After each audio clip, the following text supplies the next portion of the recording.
MG university placement cell ఆధ్వర్యంలో గురువారం university ఆవరణలో జాబ్ మేళా నిర్వహించారు. సుమారు 400 మంది అభ్యర్థులు జాబ్ మేళాకు హాజరైనట్లు university placement cell director Prashanth తెలిపారు. హైదరాబాద్కు చెందిన ఇమాటికస్ లెర్నింగ్ సహకారంతో ఎంజీ యూనివర్సిటీ ప్లేస్మెంట్ సెల్ ఆధ్వర్యంలో గురువారం మహాత్మాగాంధీ యూనివర్సిటీలో నిర్వహించిన జాబ్ మేళాకు సుమారు 400 మంది విద్యార్థులు హాజరయ్యారు. ఐటీ, నాన్ ఐటీ రంగాలలో ఉద్యోగ అవకాశాలకు గాను బీటెక్, ఎంసీఏ, బీఎస్సీ కంప్యూటర్స్తో పాటు ఇతర డిగ్రీ అర్హతతో విద్యార్థులు జాబ్ మేళాకు హాజరైనట్లు ప్లేస్మెంట్ సెల్ డైరెక్టర్ ప్రశాంత్ తెలిపారు. 150 మందికి పైగా విద్యార్థులు ఆన్లైన్ ఇంటర్వ్యూకు హాజరయ్యారని తెలిపారు.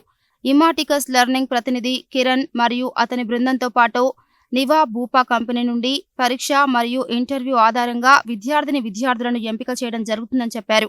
Wipro, TCS, JP Morgan, Morgan Stanley, KPMG, Goldman SATS, HSBC తదితర కంపెనీలు జాబ్ మేళాలో పాల్గొన్నాయని ఆమె తెలిపారు.